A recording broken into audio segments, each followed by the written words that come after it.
had a dream last night about Leslie. And it was actually not about Leslie, it was about the drawing that Leslie did when she was in Rome in 1982, which was just this stunningly clear and concise expression of the series of layers of visual layers, of formal layers, and indeed historic layers that made up the Via dei Fori Imperiali, the expression of the kind of experience of the Via dei Fori Imperiali, and she captured it in a kind of, with absolutely penetrating clarity. And I walked into my office this morning, which some of you may know is a chaotic bomb site, and said, I'm going to spend the whole day trying to find that drawing. I didn't. Unfortunately, I had other things to do, but I did run across a book called New Movement in Cities by a man named Brian Richards, which was published in 1976, which contains a whole series of proposals for rapid transit and movement that are frighteningly progressive and frighteningly innovative compared to almost anything that's being proposed today. And so I thought, well, if anyone's going to help us out of the mess that we're in and that we've put ourselves in for the last half century, that's Leslie Wu. I am incredibly proud and pleased to introduce her to you tonight. Please welcome Leslie Wu.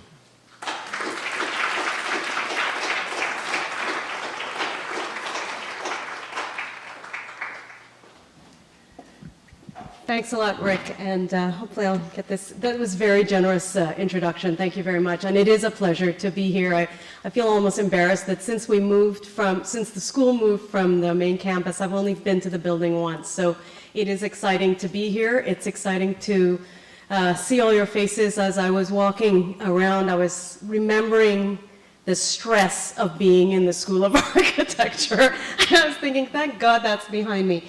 It was very stressful, late nights. And so I have about an hour that I'm going to spend with you.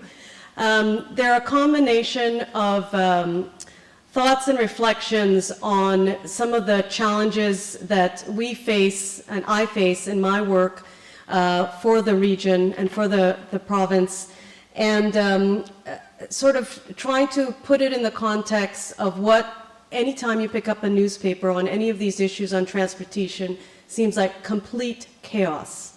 It is, while it's amazing that we're at the point where we can now talk about transit, it's no longer a dark secret that no one wants to talk about. It's out in the open, come out of the closet with a vengeance. And, but at the same time, because it has become so critical to the region, it's a huge football that gets lobbed around for all different purposes. So what I want to talk about in particular is the challenge that we are facing in the urban region and the concept of city building as it relates to and how it's manifested itself in how we move around. So I thought, I'm always talking about the fact that you know, we as a species, we're so ill-equipped for where we are now, because the problems and the pace at which change is happening far exceeds our ability to actually deal with the problems. And so as a result, we sort of compartmentalize and we try to manage it. And all the work that I've been involved in the last 15 years are all these kind of large-scale macro initiatives which try to, you know, you're always trying to move them forward. And so these two quotes, and in particular the Thomas Homer Dixon one out of the Ingenuity Gap, I always go back to them because whenever it feels overwhelming, there is no solace, it is overwhelming. And the most we can do is begin to kind of tease out how we think about it, and I sort of have some thoughts about that. So, here we go. So to explain this, I'm starting, this is the dashboard of the Ford Model T. So we could count on less than one hand the amount of items on that dashboard. So I think there's something that looks like a gas gauge, the thing to put the key in, the clutch, the X accelerator, the brakes, and the And I think that's it, probably. This is my car. So now, when my car, and I turn it on, the little screen says, beware of being distracted by your dashboard in that little screen, because it is a little overwhelming. I have 3 ways to answer the phone. I have 3 ways on that dashboard to change my radio station. So if I ever get in an accident, it's not because I'm on the phone, it's because I'm trying to figure out what the hell all those things are. It's not that far or remote from an airplane. This is a 747 cockpit. And I'm assuming that one day my car is going to eventually look like this. So the point I'm trying to make is this is kind of obvious. Life has become far more complicated. And when it comes to cities, we had a fairly straightforward, linear way of thinking about life. So in the 50s and 60s, there was a dad, there was a mom, there were kids, they lived on it's called Colonial Street. It's a street with a bunch of houses, everybody has a front door, back door, garage. Dad goes to work, there's a road that takes you there. It's pretty straightforward. But today, it's so much more layered. We all know this is Modern Family, and while it's a bit exaggerated, it's not that far from how our lives, our communities have become more overlapped, overlaid, and there is no norm to the norm. Oops. And the same can be said of how we move around. This is actually Vancouver, and the traditional commuter patterns from the downtown out to the suburbs for most of the existence of Vancouver. And this is what the travel patterns are like today. And they'll probably become more meshed and layered as Vancouver grows and the suburbs succeed. So, the correlations are no longer binary. They're far more complex. So at the time when things are more linear, we addressed infrastructure to address our needs as a society in what I call big single-move infrastructure. So the Highway 401, one repeated piece of infrastructure that extended and connected the region, worked really well, now no longer functioning, right? GO Transit. In 1967, GO Transit Rail started as a pilot project with, I think, one car. Today, we operate in some of the corridors of GO at 125% capacity. That means people are standing. And we've now expanded from 10 cars to 12-car trains, and we're still at capacity in the peak period and some periods. So the infrastructure is at its limit.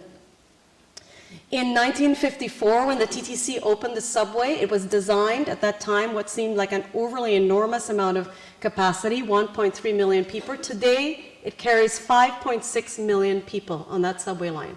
It's way over what it was designed for. Single move, and then we've sort of repeated this thing, the car as the core mode of moving around, and we repeat it using the car. We have a mode of how we deal with our residents and where we live, and we've replicated it.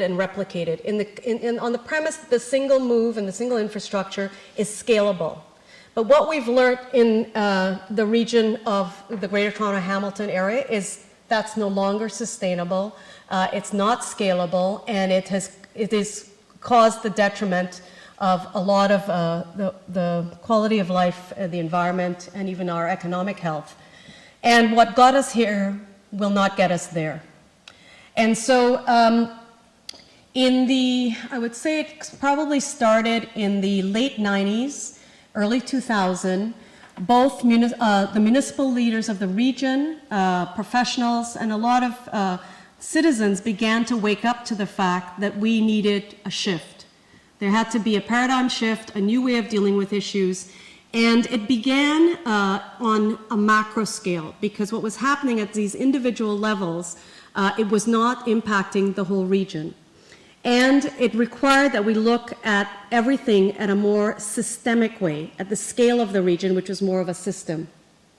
In other words, we had to think about the health of the region in a more holistic way. In the same way we have changed how we think about human health and our lifestyle, we no longer just treat only the symptom, we think about mental health, we think about our nutrition, we think about all those things. We don't just, pluck out the liver or pluck out the kidney. We have to look at the whole piece. And so I'm gonna have to, I can't really, how do I see my screen? Okay, so the point is, it has now become very complicated. Communities, societies, individuals have more variable lifestyles, more diverse values, so it's harder now to find common ground on how to move forward with any of these decisions.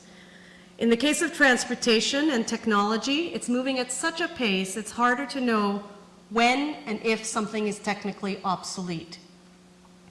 And because our economies have become more globally intertwined, it's harder to actually evaluate true net benefit of an investment in infrastructure. So there's all this kind of trickle-down impact, domino effects of every dollar that you spend that everyone is asking now to better understand.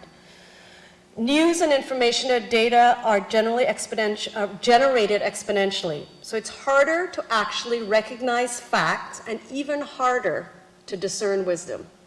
So in all these decision-making pieces, it's become more complicated. And what's even more worrisome is that because everything now is connected to everything else, we've discovered ecosystems, it's harder to recognize causal relationships.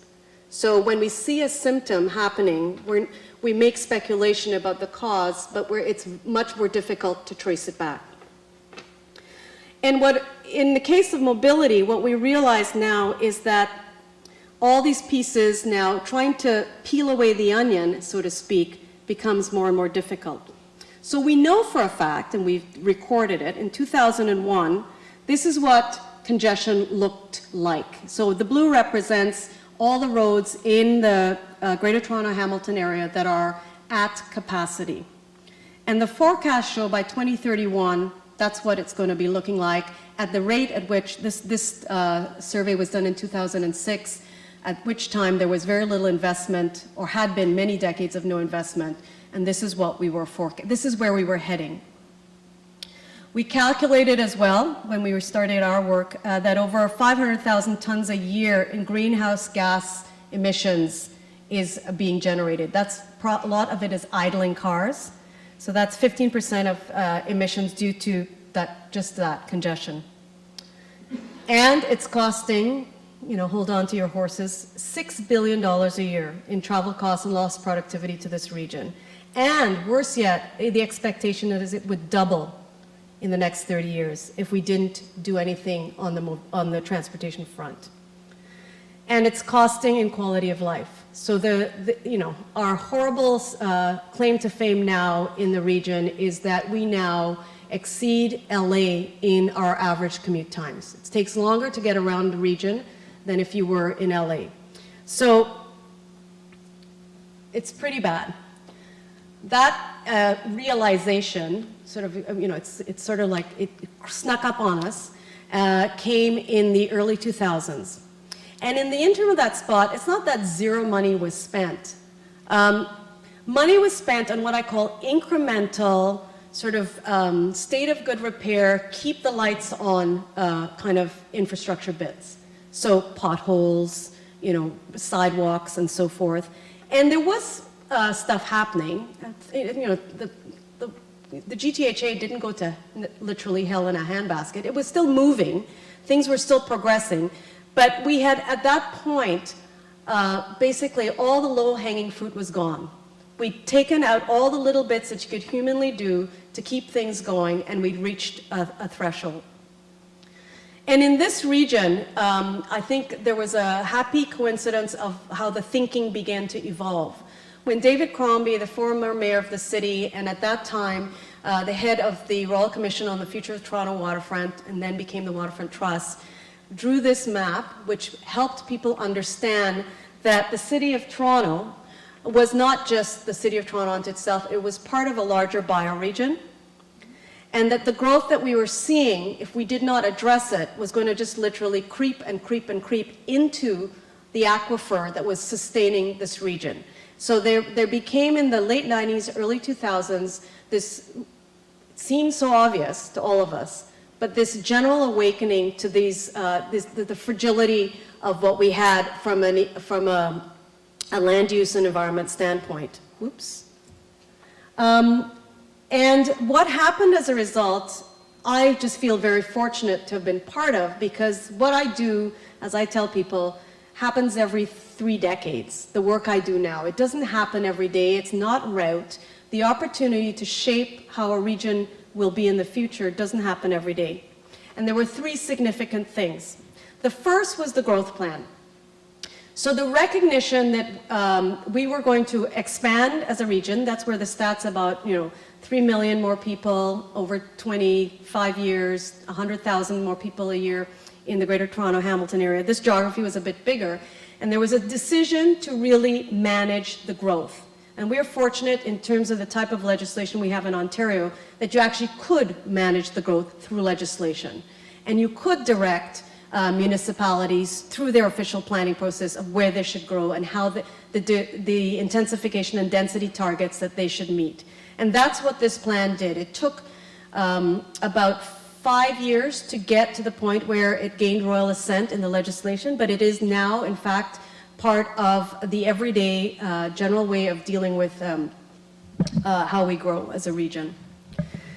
So that tells us where to grow and how. And this is the incredibly abbreviated version of it. The second piece of the puzzle is where are we not going to grow and what are we going to protect? And that was the introduction in 2005 of the Greenbelt Plan. And that secured for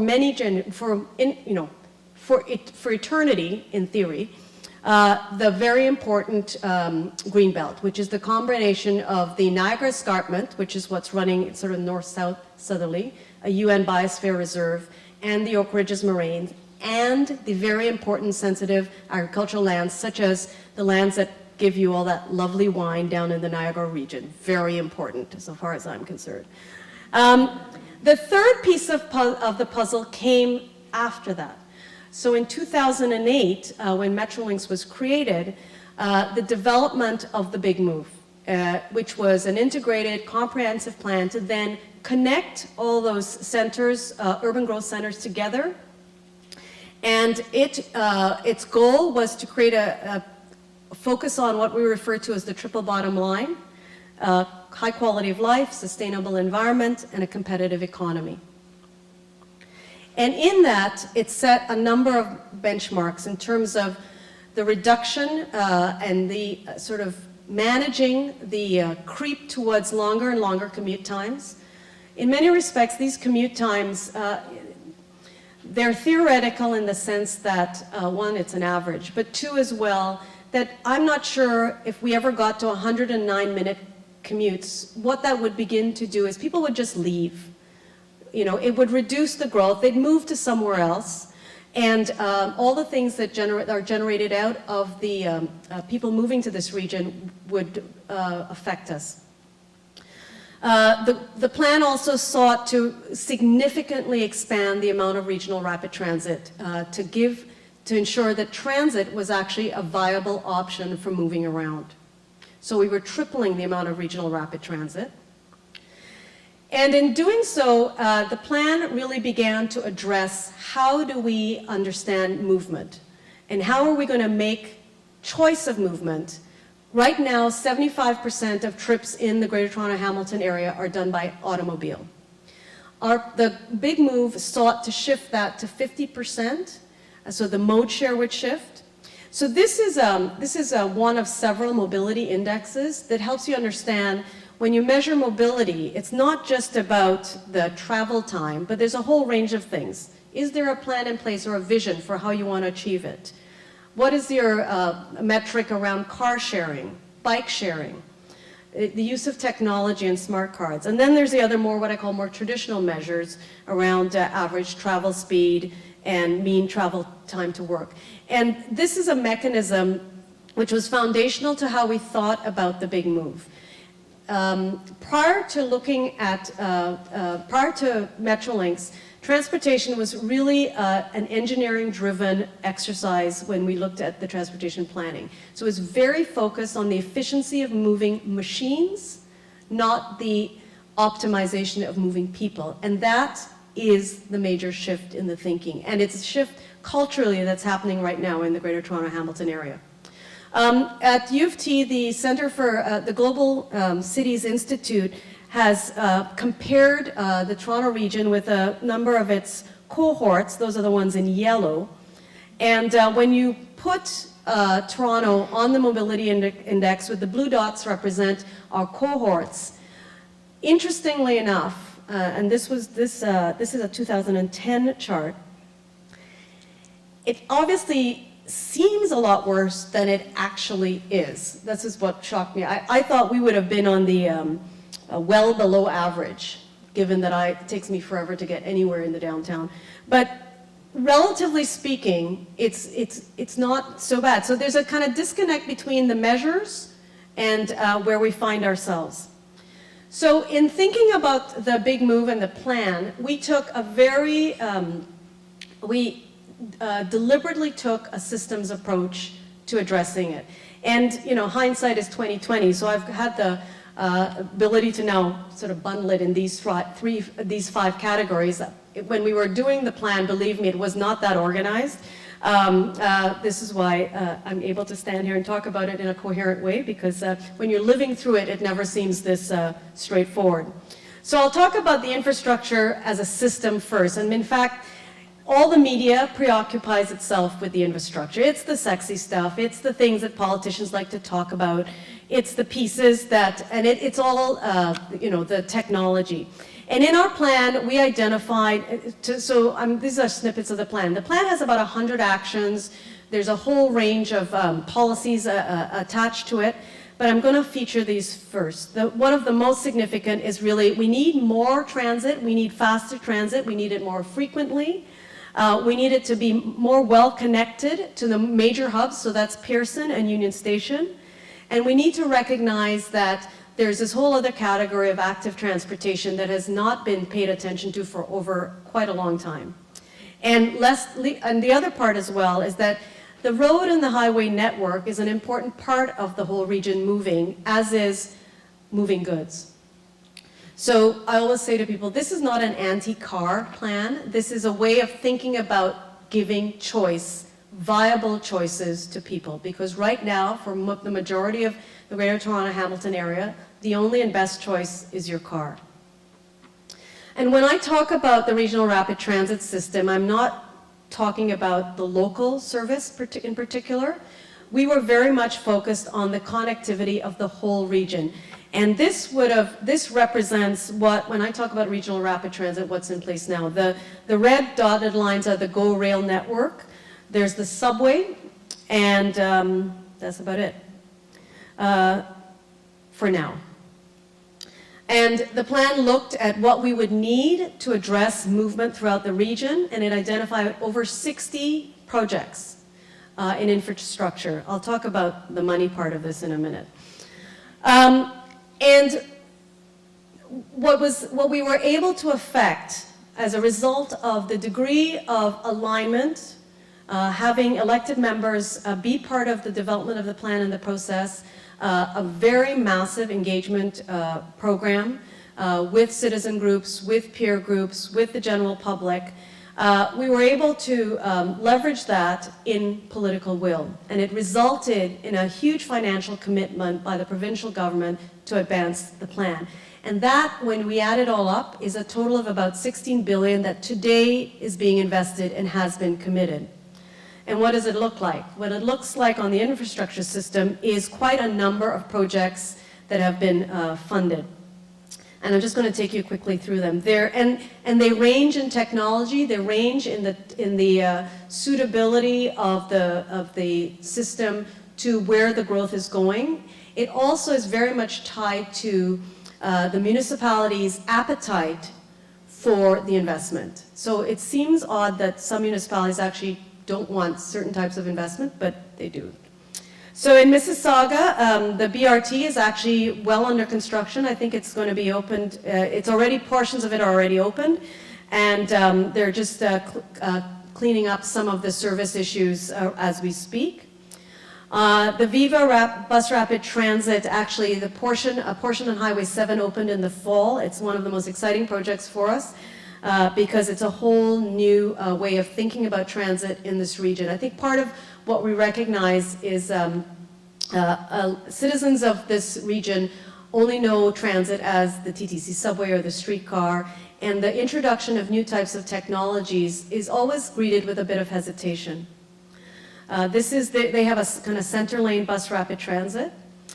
There's a new subway extension going up to Vaughan Mills that will be ready, actually I think the completion date is now late 2016.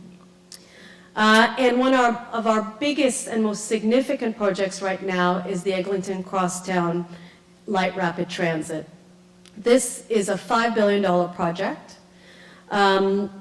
It crosses countless number of wards in the City of Toronto, and it's 19 kilometers long. It's got a significant portion that's underground, and construction is underway. It is basically, between the GO Transit and the Eglinton Crosstown, we've currently, as one of our staff said, owned the Bombardier Assembly 9 for the next 5 years in production. And the other thing is that these projects are being delivered in a whole new method of procurement. The other projects that are on the way are the Finch and Shepherd LRT, and in Brampton, the Queen Street Bus Rapidway. The Union Pearson Express, the direct connection between the airport and downtown, will be opening next year. If you go by the airport, you'll see the guideway is already completed. And at Union Station has got to be, we just moved into our offices into Union Station, which is quite a treat to be in that building. It's a fabulous building. It's got heritage acoustics and heritage mechanical systems, but it's beautiful. And there's about 6 major projects underway right now in this location, including the new train shed roof, which is daylighting the arrival at Union Station, and that is scheduled to be completed in 2016. So these are all the infrastructure projects, or some of them, and you know, they are the ones that get all the profile. I mentioned earlier that when we talk about the shift, it's a shift from moving machines to moving people. What that means is that the service system is a very critical aspect of the success of how we're going to enable movement around the region.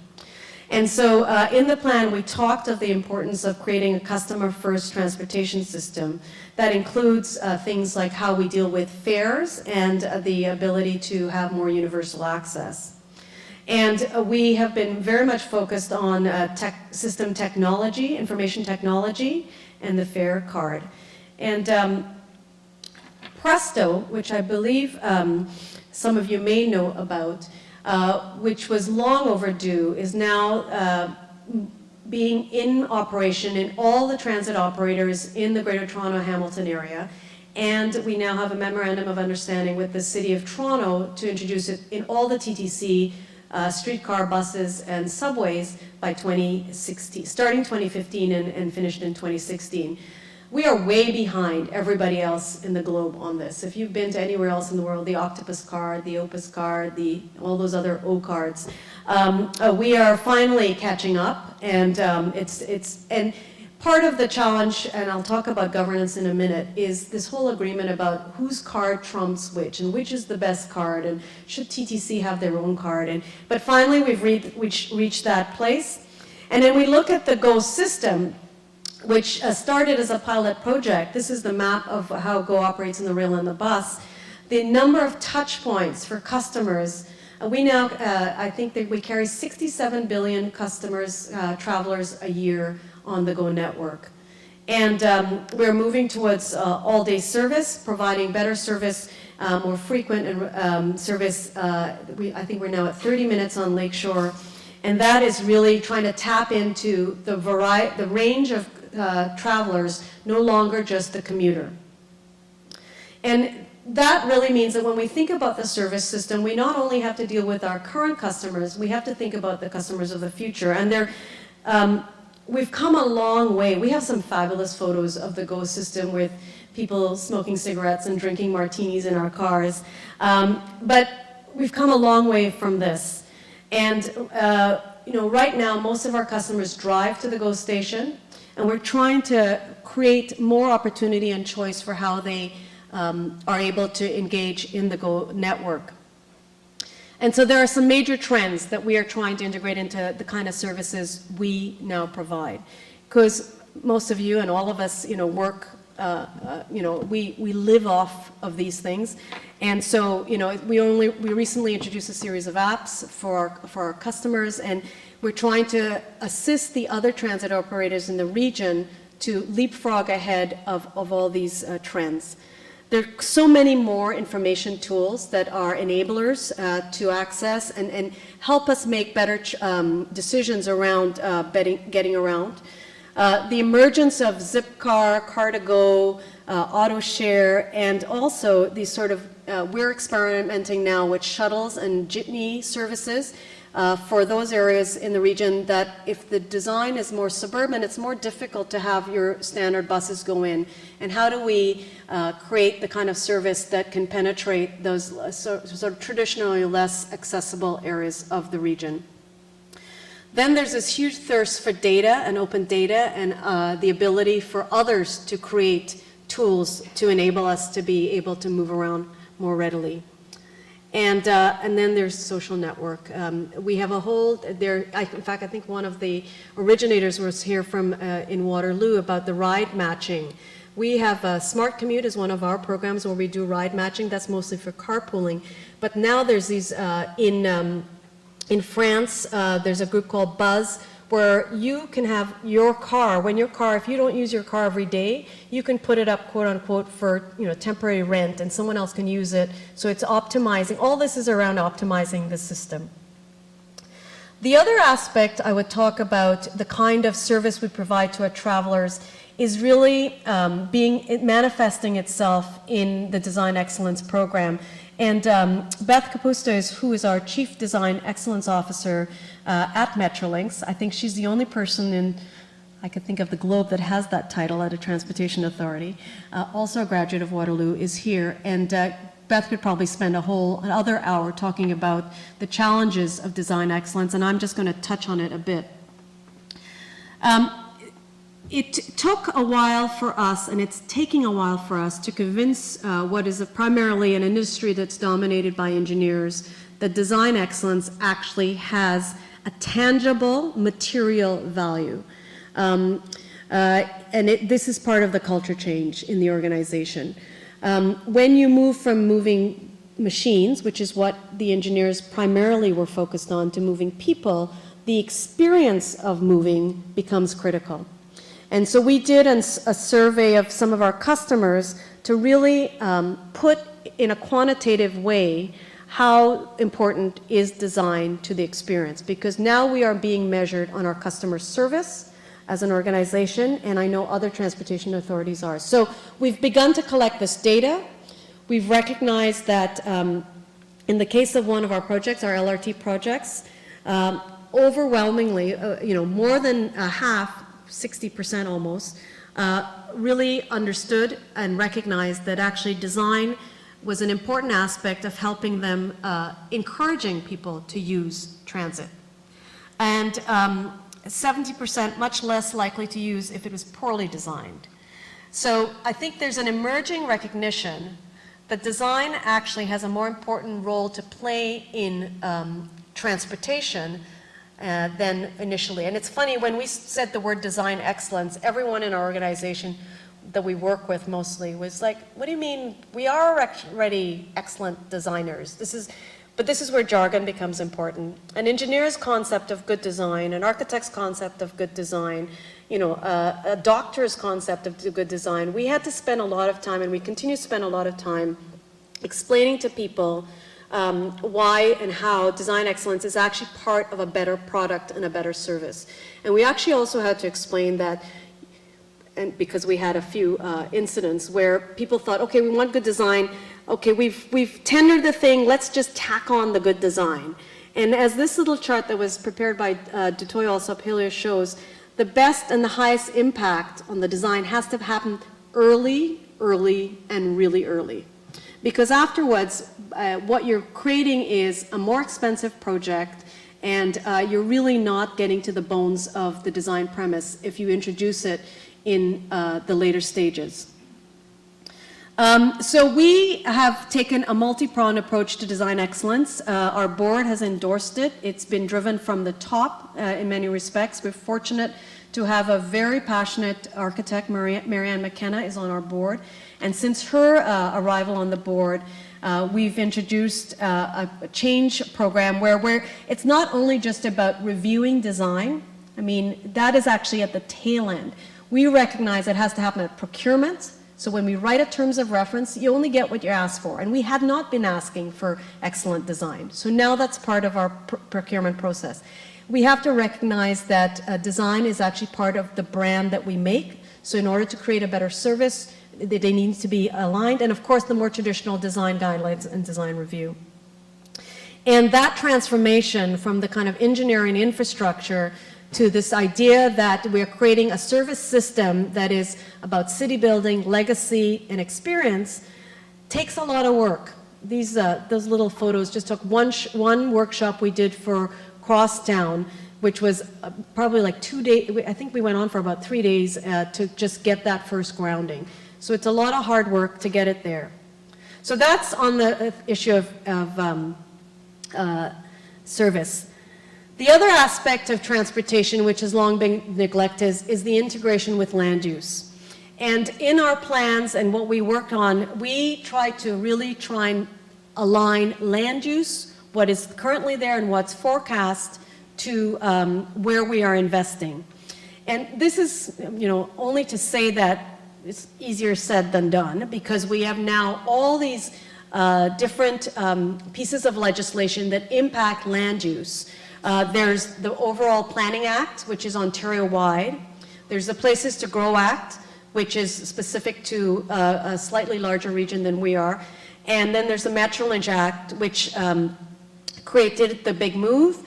And all of them trying to make sure that all the pieces fit together to enable the land use decisions and the transportation decisions to align at not just at the macro level, but on the ground with every municipal decision. And that, this diagram tries to explain that it's an ongoing, and the vigilance is nonstop in order to make sure it works. So we think about the places where transportation intersects as a really critical aspect of making mobility an improved asset to the region. And insofar, it's more than just a transit station. It's a place, it becomes a place of community. And we've got a whole typology that we developed since in 2009, 2010. Many of you can go take a look at it online. But it tries to, what we found was happening, that people were interpreting what we meant by a mobility hub to their benefit, and not necessarily with a degree of discipline. So we began to articulate what we meant by mobility hubs. And so we created the guidelines that talked about and tried to define what we mean by seamless mobility. The fact that the transfer between different modes would happen without even thinking about it. So whether it's from a taxi to a train, from a train to a bike, from a car to a bus, that all of it, where they converge, was happening, you wouldn't even have to think about it. And that the different sort of operational needs would be well integrated in terms of how they were complementing each other and not competing with each other. And that in the outcome of it would always be one of that safety and efficiency for people, again, meant that pedestrians, the lowly pedestrian, who, as a time has come, has seemed to have been pushed to the backside, now becomes the prime, most important way of moving around. And that has really been a difficult struggle, I have to say, and will continue to be a struggle, ironically, because every trip begins and ends on your feet. And that's the place where we need to focus. So the whole idea of a pedestrian environment, and this seems almost obvious, but I have to say I've sat in committee meetings in some municipalities outside Toronto with residents in the meetings opposing the introduction of sidewalks to their neighborhood because they were worried about the kind of people that would be walking in front of their homes on way to school or back. Usually it's, crazy high school people that will, I don't know what they'll do to your front lawn. Anyhow, there is still, this seems like an arcade thought, but there is in this region still a prejudice against the pedestrian. I say it in a kind of, it is. So I think, pedestrians need to stand up for themselves. We need to give them the infrastructure that they need. And they don't have a voice in the way buses and trains seem to have. Then there's the whole notion that good design about the station itself to create a high quality experience. I didn't include some of the photos, but we have some photos of some of our GO stations that were built, 30, 40 years ago. And those of you that use the GO system, if you've been through any of our really horrible concrete block tunnels that are mean little spaces, you'll understand why the idea of well-designed stations, well, you're all architects, you figure that's a must. It has not been like that for about 40, 50 years in this region. And then there's parking. It's one of the most challenging, in local municipal politics, we talk about fences and being the flashpoint for all kinds of political issues. Parking, let me tell you, is the biggest flashpoint for all transportation and mobility issues. Try either adding parking, taking away parking, anything to do with parking. We will have local councillors call us within milliseconds. We have resident groups create advocacy groups for either pro or anti-parking. It is one of the most difficult issues to manage. And in all the places where we have transit intersecting, especially in the suburban areas, most people, because there is no local transit to access the regional system, most people drive here. I showed you the pie chart earlier. Most people drive to the GO station, and therefore the pressures, I mentioned that we're at overcapacity, so the pressures for parking are huge. And there's always this overwhelming sort of ironic concern that if we don't build the parking, we will lose the ridership. And so we're constantly expanding our parking from seas and seas of asphalt. Now we're doing a lot more structured parking, but it is completely unsustainable from an economic standpoint. So we have just introduced a new parking management strategy about how to deal with it. But that's, we're in this transition period, and until local transit is able to give the kind of service that your car gives to the regional stations, it'll continue to be difficult. And of course, the other flashpoint around mobility hubs and where transit happens is density. We have lots of relics, I call it, of transit investments that have not generated intensification. And what that means is that the investment, because these things cost a lot of money, is not being optimized. So people are not living as close to the transit as they should. So we have to be more aggressive in how we deal with what gets built in and around our transit stations, which is a huge shift for a transit operator. The operators, GO is one of our operating divisions. We operate that. We're going to be operating the LRT. But as far as the operators are concerned, that's not our business. So land value capture, investment in land around our stations is now a new part of our business, and it's we're also new at it, and it's one of those things that is challenging at the best of times. And what is the right density? How do we deal with, are we going to find ourselves at an OMB hearing? Like, there's all these kind of moral dilemmas we're having as an organization around placemaking in this front. I'll just kind of quickly talk about our investments as they relate to the kind of ecological footprint and energy conservation moves that we're making within our organization alone. there we had to hire a person to go around the whole organization to find every electricity bill that we had for the entire network, to understand. We had no clue what our energy consumption was. And we're a huge organization. So you can't begin to know how to save it until you know how much you're using. And that has been a huge shift for us, and we are now working with all the other transit operators in the region to introduce this discipline around energy management.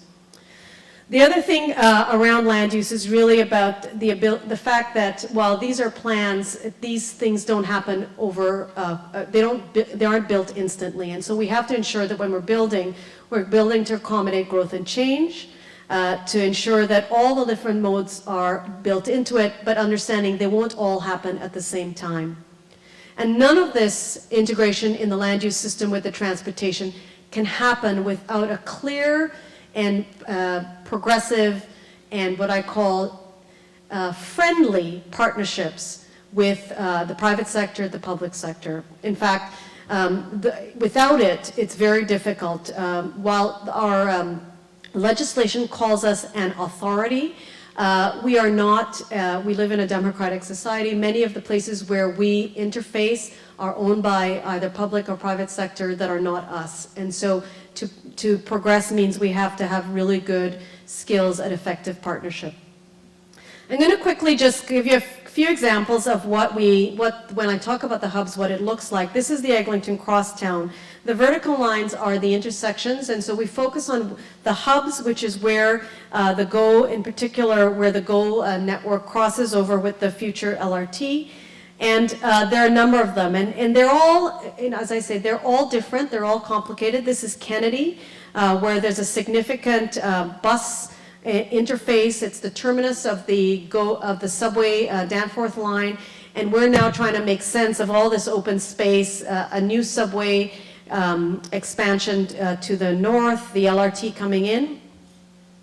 There are things like the Eglinton West, which is the terminus of the Allen Expressway, and that's the subway station in the middle. How do we connect in there?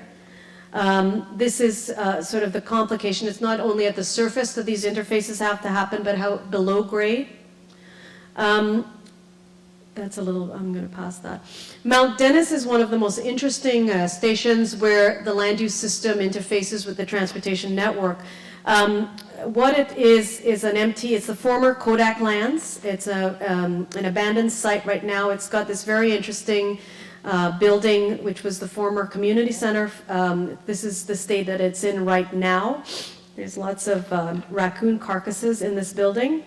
And what it is, it's where we're looking at repurposing that building into the future station, looking at how we could interface with the ravine system that's to the west.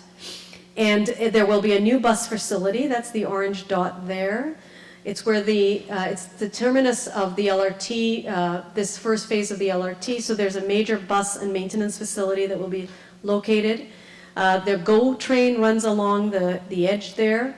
There's a passenger pickup and drop off.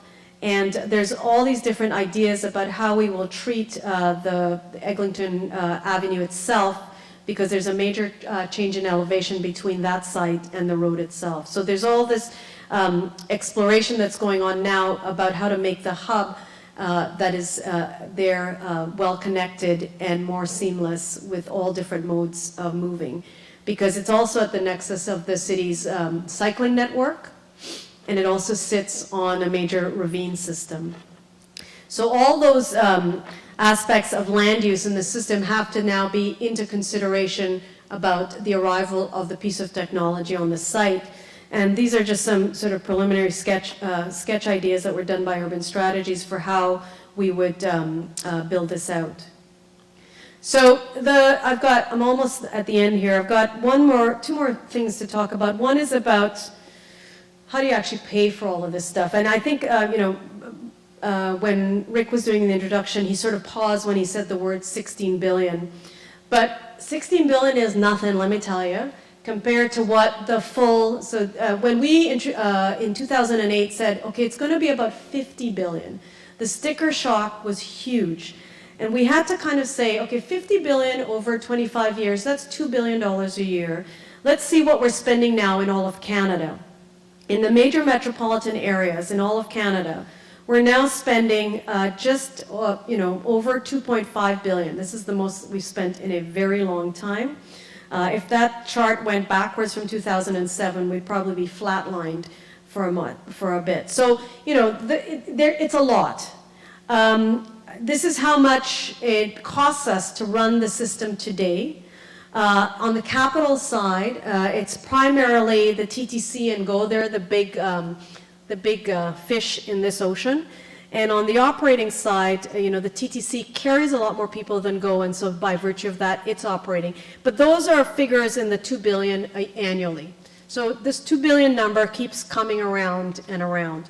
Our current, these are 2010 dollars, and these numbers were put together in 2012. Our current, the GO transit capital budget alone annually is $1.9 billion. I think it's close to 2 billion. We're getting up there. So I talked about the 16 billion, the projects that are underway. There's still more projects that we have to deliver, but the funding does not exist. So, and what we know is, up until now, the province has invested in what I call a significant foundational investment. It's the biggest that there's ever been for about 3 decades, but it's still foundational. And we have a number of other projects, the additional 40 kilometers of LRT, 19 kilometers of subway, another 70 kilometers of BRT, and improvements to rail that still have to be funded. In Hamilton, the LRT project. In Mississauga, the Hurontario Main LRT project. The much debated regional relief line.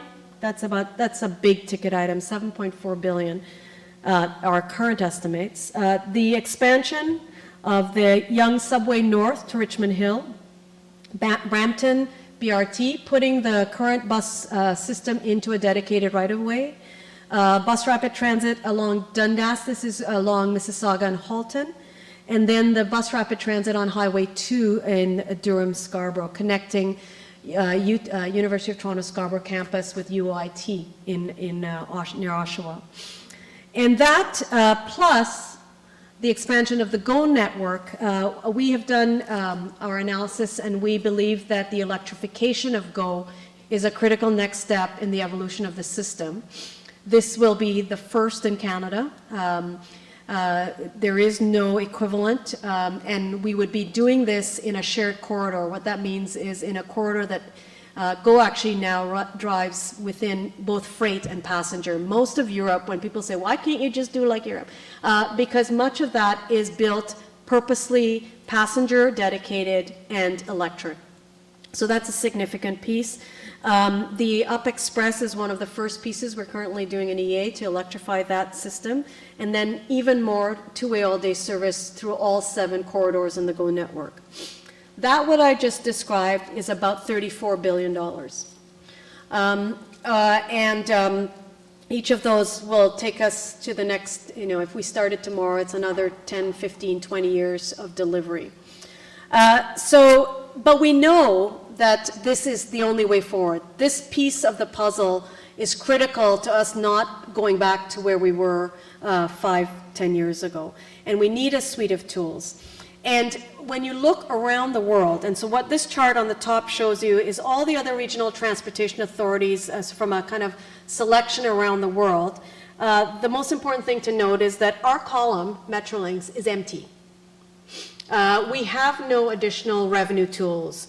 Other transportation authorities have funding through whether it's cordon charges, corporate income tax, fuel tax, sales tax, VKTs tax, so you get charged by the number of kilometers you travel.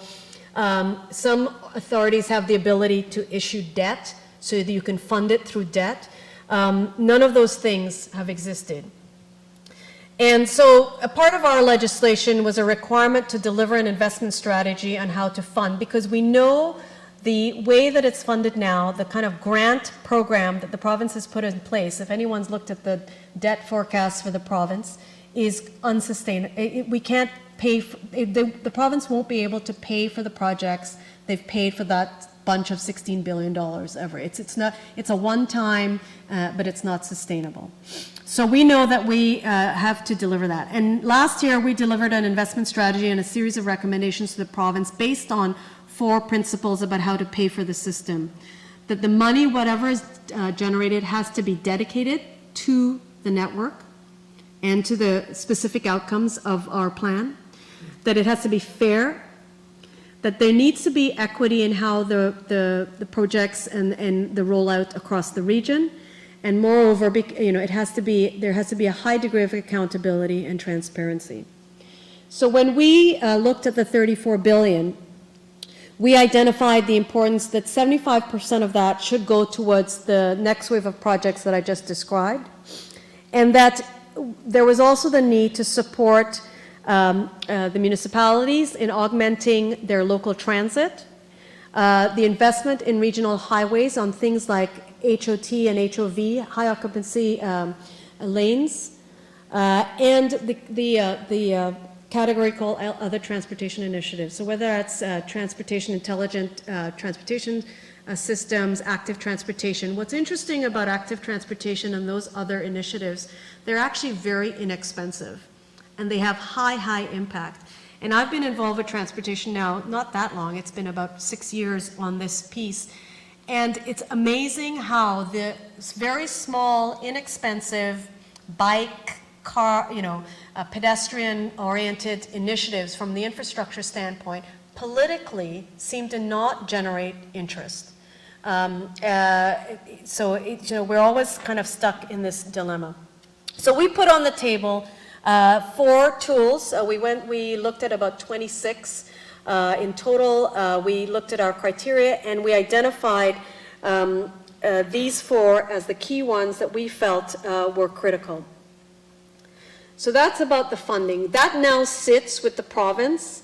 The Golden also did a subsequent more sort of run through on the idea of tools, and we're now sitting on the brink of a provincial election, hoping that this issue will be addressed.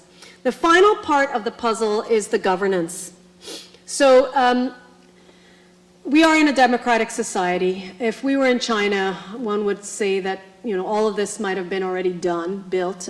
Witness the 2008 Olympic Games in Beijing, where they were able to churn out inordinate amounts of infrastructure in a very short space of time. But we live in a very different governing system. However, it's got all these perversions. So I'm just going to just demonstrate how crazy our life can get. So this is February 2012. There's Mayor McCallion, soon to be retired. She was part of the original board that developed the big move. She's a big champion of our transportation plan, big champion for Metrolinx, and she was very upset when the incoming administration suggested that there should be modifications to the plan. So the following month, there was a vote at council. The idea, this was all around the Shepherd, that Shepherd should be a subway, not an LRT. Council voted to say, okay, we're going back to where we were. The plan is the plan. That took an inordinate amount of energy on many people's parts, but there it was. Within a couple months, another councillor decides to reopen the issue insofar as the funding. The only reason we didn't agree to a subway as council because there wasn't enough money to pay for a subway. So they reopened the issue by suggesting ways of how to pay for it. Then within, so that was, when was that, June? So a month later, another councillor comes up with another plan with a different set of technologies, a little bit more expensive. Council, the media, everybody rallies around it. It gets pushed down. Little pieces of it still stay alive in some of the council recommendations. Then in May of the following year, it's declared a fiasco, but we're still debating it. We're debating now about, I think this was about the Scarborough subway at this point, on the eve of a provincial by-election. And then the council made a decision, this is on the Scarborough, that they were going to convert it from an LRT to a subway, and they were going to raise the money for the difference to pay for it. And then the province says, well, we're not so happy about that, and that throws more uncertainty into the system, and that's a couple months after. And then somewhere over here, there's this whole other debate about a bike lane, and that maybe the money that was being generated for the subway should go to the bike lane, and now the bike advocates are involved, and I think this was like about a month after. The challenge with aligning the governance with the land use, with the infrastructure, with the service that you're always trying to deliver, is that there's this ongoing competition for public trust. And when an organization like ourselves, who has many, we serve the public interest, the people of the Greater Toronto Hamilton area, there's a lot of competition to sort of identify who really has the answer, who is in charge, who should I put my trust in. And elected representatives are the first who are trying to gain your trust. There's advocates for all kinds of issues. We have a, there's what we call them transit stalkers. There are the folks, they're dedicated to the issue, they're very knowledgeable, and they're with us all the time. There's the academic lens on a lot of these issues, and we're in a city and a region with lots of academics doing ranges of research on many of these issues, and that gets put on the table at all different times. The media is always looking to build a story, and there's the architects, the planners, the engineers, the economists, all trying to have a say in a very complicated place. And so trust is not that easy to build, and trust is actually fundamental to building the alignment of all these systems, because if we can all see the same place and we can all understand how these things are all fitting together, and if we trust that what you're doing is in our better interest, it becomes important. So when we developed the investment strategy, that became a very important part of it. And we took an approach that was both bottom up and top down. So both in how we engaged the general public and how we ourselves gave direction in what we saw as sound advice. And that little slide and that little bit, in my mind, is core to keeping moving forward, because there's so many reasons to stall progress. And in all this chaos, I think it's been often asked to me, my title is, VP of Policy Planning and Innovation. And it's like, why do you even bother? Like, you lay out a plan and 1,500 things about why not to do the plan, to divert from the plan, to keep away from the plan. I have this long story about Alice in Wonderland, but I won't go into it, because basically, the thing about Alice is she's one of the most adaptive heroines that there is. When all face against all odds, she is continuously trying to bring things together. Whether it's the flamingo, the hedgehog, the jack of clubs, because she wants to get out of there. She has a goal, a vision, she wants to get out of there, and she's trying to constantly move forward. And so it is important to plan, even in the chaos, because we need to know where we're going. And the more people you have with you who believe in the direction you're going, the faster we'll get there. We also need to know whether we're going forwards or backwards. And if there is no plan, we have no sense of whether or not the incremental or the big moves are actually cumulatively adding up to something that's moving forward. So when you have these kind of many systems that you're trying to coordinate and put together, the plan becomes quite critical. And the plan is the only place where you can actually look ahead. We have have many operating divisions. Part of my job and my responsibility is the day-to-day service planning of the GO network, which is like so detail-oriented and so incremental. And when you're in it, it's hard to see whether you're actually moving forward. And so being able to have a plan enables you. And the plan is one of the key places where things come together. And there's no other way, I think, of trying to make sense of this complex world unless you've got a plan. And the plan is always changing, it's dynamic, but it's actually quite critical. So there's a couple things when I think about in reflection, these kind of 5 systems that in creating mobility for the Greater Toronto Hamilton area, the infrastructure, the service system, the land use, the economic system, and the governance that I carry with me all the time. One, we have to think about all these challenges and problems as a system. And in order to do that, you have to operate like a telephoto lens. You're at one moment looking at the minute detail and at the same time understanding how it fits in the big picture. It's the Ames power of 10 concept to make sure it's always aligned. The second other thing is it's a marathon, not a sprint.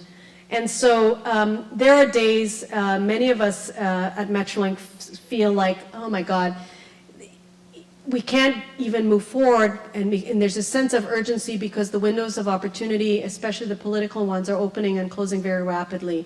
It takes a lot of stamina, so I always say, take your vitamins, we're in for a ride. The other thing about ensuring that we have and create good mobility choice in this region is that there is no silver bullet. I always say, carry all forms of ammo. So whenever we are faced with a problem, the solutions have to be a myriad of solutions. There's never one that's going to solve these many problems. And so you have to look at it from all angles and multiple perspectives. What we are doing in the region, moreover than anything, is changing minds. It's changing how people think about how we move around the region. And that means we have to keep many friends of all stripes. In other words, ensuring that we don't become too ourselves, as I say, go native on any one front, because we have to be able to influence many different people and different ways of thinking.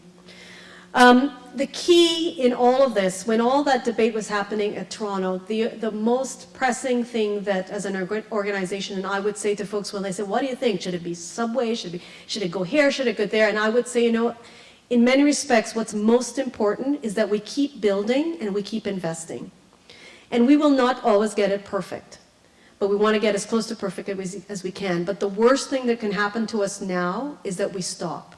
And we stall ourselves and we become paralyzed and we're unable to move. So it's important that we keep all these systems advancing. And of course, take your GPS. Always know where you're going, have a way to move forward. Because there is light at the end of the tunnel. And you need to be incredibly optimistic in order to find clarity in this chaos. And there are more than enough reasons for us to despair about where we're going, but how do I stay so energized? Is because I actually believe that it's possible to make these advances, and we are making big change, and the change, while it's hard, it's actually around us. So thank you very much.